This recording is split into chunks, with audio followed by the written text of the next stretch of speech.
Hello student, Shri वर्तमान विद्यालय महसाणा से प्रस्तुत करता ज्योति सोलंकी। आज हम कक्षा 9th का 7 चैप्टर सूरदास के पद, जिसके राइटर हैं सूरदास, उसका आज हम विस्तार से अभ्यास करेंगे। सूरदास वात्सल्य रस के सम्राट, सगुण भक्ति धारा के प्रतिनिधि कवि और ब्रजभाषा के सर्वश्रेष्ठ कवि रहे हैं। उनके जीवन का परिचय हम देख लेते हैं कि उनका जन्म संवत 1535 और सन 1478 मान्यता के अनुसार जन्मस्थान दिल्ली के पास सिही नामक गांव में या मथुरा के पास रेणुका या रुकना क्षेत्र में माना जाता है। माता का नाम प्रेमवती पुख्ता सबूत नहीं है। पिता का नाम पंडित रामदास सारस्वत, पत्नी का नाम रत्नावली पुख्ता सबूत नहीं है। गुरु आचार्य वल्लभाचार्य, तो सूरदास के गुरु वल्लभाचार्य रहे हैं। शिक्षा पुराण और उपनिषद, कर्मभूमि व्रज मथुरा आगरा, मृत्यु 1573, गोवर्धन के पास पारसोली पुख्ता सबूत नहीं है। भाषा व्रजभाषा में उनकी रचनाएं मिलती है। शैली देखें तो सूरदास जी ने सरल एवं प्रभावपूर्ण शैली का प्रयोग किया है। इनका काव्य मुक्तक शैली आधारित है। कथा वर्णन में वर्णनात्मक शैली का प्रयोग हुआ है। दृष्टिकृत पदों में कुछ क्लिष्टता का समावेश अवश्य हो गया है। उनकी रचनाएं देखें तो सूरदास जी द्वारा लिखित 5 ग्रंथ बताए जाते हैं। सुरसागर जो सूरदास की प्रसिद्ध रचना है, जिनमें 1.25 लाख पद संग्रहित थे, किंतु अब 7-8 हजार पद ही मिलते हैं। सुरसारावली, सुरसागर में कवि ने जिन कृष्ण विषयक कथात्मक और सेवा परक पदों का गान किया, उन्हीं के सार रूप में उन्होंने सारावली की रचना की है। साहित्य लहरी, जिसमें उनके कुट पद संकलित थे। नल दमयंती और ब्याहलो, उपरोक्त में अंतिम 2 अप्राप्य हैं। अब हम कठिन शब्दों के अर्थ देखते हैं। पहले हम प्रथम पद के कठिन शब्दों के अर्थ देखते हैं। अनंत, तो दूसरे स्थान पर अन्यत्र। पंछी, पक्षी, विहग, खग। महात्म, महानता, महात्मय। ध्यावे यानी ध्यान करे। छाड़ी, तो छोड़कर। पियासो, प्यासा। दूरमती, तो खराब बुद्धि वाला, मूर्ख। कूप, तो कुआं। मधुकर, भौरा। अंबुज, कमल। करील, कटीली झाड़ी। कामधेनु, गाय। छेरी, तो बकरी। अब हम दूसरे पद के कठिन शब्दों के अर्थ देखते हैं। घटूरीन चल, घटूरीन यानी घुटनों के बल। रेणु, तो धूल। चारु, तो सुंदर। कपोल, तो गाल। लोल, तो चंचल। लोचन, आँख। गोरोचरण तिलक, पीले चंदन का तिलक। मादक, तो नशा युक्त। कठुला, चांदी की चौकिया। बंधन खा और बजर बट्ट की माला। कल्प, 4 करोड़ 32 लाख वर्ष की अवधि। पहले हम प्रथम पद को देखते हैं। आपके अभ्यास क्रम में 2 पद ही लिए गए हैं सूरदास जी के। तो प्रथम पद को पहले देखते हैं कि मेरा मन अनंत कहाँ सुख पावे। जैसी उड़ी जहाज को पंछी, फिर जहाज पे आवे। कमल नैन को छाड़ी महात्म, और देव को धावे। परम गंगा को छोड़ी पियासो, दूरमती कूप खनावे। जेही मधुकर अंबुज रस चाख्यो, क्यों करील फल भावे। सूरदास प्रभु कामधेनु तजी, छेरी कौन दुहावे। तो यहाँ पे अनत, तो अन्यत्र। कमल नैन, कमल के समान नेत्र वाले श्री कृष्ण। महात्म यानी महिमा। परम यानी श्रेष्ठ। छाड़ी, तो छोड़कर। पियासो, तो प्यासा। दूरमती, तो मूर्ख। कूप यानी कुआ। खनावे यानी खुदवावे।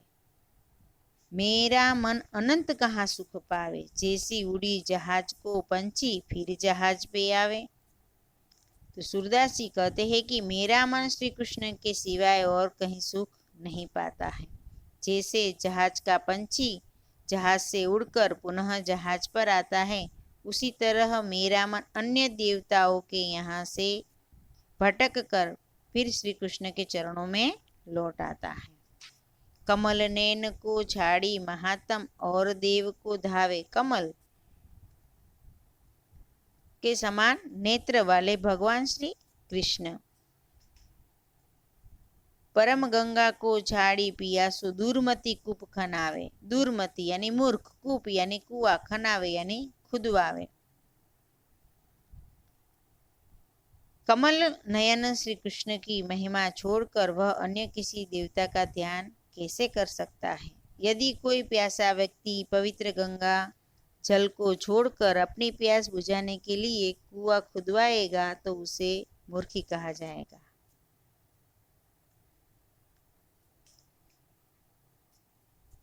जिस मधुकर अंबुजरस चाख्यो क्यों करील फल भावे। सूरदास प्रभु कामधेनु तजी छेरी कौन दुहावे। मधुकर यानी भौरा, अंबुज यानी कमल, चाख्यो तो चख लिया, करील तो एक कटीला पौधा, कामधेनु तो देवलोक की गाय जो सब इच्छा को पूरी करती है, छेरी यानी बकरी। तो यहाँ पे कबीर जी कहते हैं कि जिस भौरे ने कमल का रस चख लिया हो उसे करील फल क्यों अच्छा लगेगा। सूरदास जी कहते हैं कि मेरे प्रभु तो कामधेनु के समान है, उन्हें छोड़कर बकरी कौन दुहाएगा। कि जैसे मन जहाज का पंछी, चारों ओर जल से घिरे जहाज का पंछी कहीं भी जाए अंत में वह जहाज पर ही आता है, उसी तरह श्री कृष्ण का आश्रय छोड़कर कवि का मन अन्यत्र नहीं जा सकता। श्री कृष्ण से श्रेष्ठ कोई नहीं। सूरदास के लिए सभी देवताओं में श्री कृष्ण सर्वोत्तम है। वे गंगा जल के समान निर्मल है, वे ही कमल रस के समान है। सूरदास का मन रूपी भंवरा उस रस को छोड़कर करील की इच्छा क्यों करेगा। तो यहाँ पे सूरदास जी को भगवान श्री कृष्ण की भक्ति के अलावा अन्यत्र देव की आराधना करना उन्हें अच्छा लगता नहीं है। शोभित कर नवनीत लिए।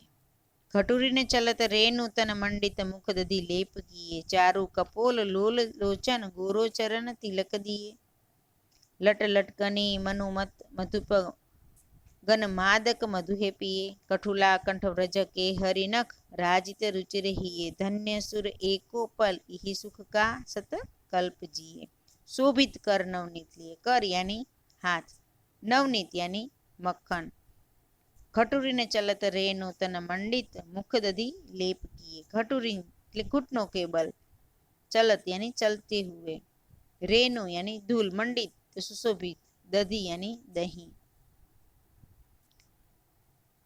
हाथों में मक्खन लिए हुए बाल श्री कृष्ण अत्यंत सुंदर लग रहे हैं। वे घुटनों के बल चल रहे हैं, उनके शरीर पर धूल लगी हुई है और उनके मुख पर मक्खन लगा हुआ है। चारु कपोल लोल लोचन गोरो चरण तिलक दिए। लट लटकनी मनुमत मधुप गन मादक मधु ही पिए। तो यहाँ पे कपोल तो गाल, चारु यानी सुंदर, लोल तो चंचल, लोचन तो नेत्र आंखें, गोरोचरण मस्तक पर तिलक करने का पीला द्रव्य, लट यानी सिर के बालों का गुच्छा, मनु यानी मानो, मत यानी मस्त, मधुप यानी भौरा। यहाँ पे सूरदास जी कहते हैं कि उनके गाल सुंदर और नेत्र चंचल है। उनके माथे पर गोरोचरण का तिलक लगा हुआ है। उनके सिर के दोनों ओर लटें झूल रही है। वे मस्त मधुप पीकर मस्त हुए भौरों के समान लग रही है। कठुला कंठ व्रज के हरि नख राजत रुचिर हिये। धन्य सुर एको पल यही सुख का सत कल्प जिए। कठुला तो चांदी की चौकिया, बंधन का और बजर बट की माला। के हरि नख तो सिंह के नाखून। राजत यानी सुशोभित। रुचिर तो सुंदर और सत तो 100 कल्प 4,32,00,000 वर्ष की अवधि। गले में, यहाँ पे भगवान श्री कृष्ण के गले में पहनी हुई चांदी की चौकिया, बंधन का और बजर बट की माला हृदय पर सुशोभित हो रही है। सूरदास जी कहते हैं कि बाल श्री कृष्ण की इस छवि को देखने का सुख एक पल के लिए भी मिल जाए तो जीवन धन्य हो जाएगा, फिर 100 कल्प तक जीने का कोई अर्थ नहीं है। तो यहाँ पे सूरदास जी ने बाल श्री कृष्ण की शोभा का वर्णन आंगन में मक्खन का पात्र लिए हुए भगवान श्री कृष्ण घुटनों के बल चलते हैं और श्री कृष्ण की छवि देखते ही बनती है। उनके कोमल गाल, चंचल आंखें, गोरोचरण के तिलक से सुशोभित उनका मस्तक, कंठ में झूलती कठुले सी माला, ये सब अत्यंत आकर्षक है। श्री कृष्ण के बाल रूप की यह छवि अत्यंत दुर्लभ है। यहाँ पे सूरदास जी ने भगवान श्री कृष्ण के बाल स्वरूप का वर्णन अत्यंत ही सुंदर वर्णन किया गया है। आभार अस्तु। इसका स्वाध्याय आपको आपकी नोटबुक में लिख लेना है।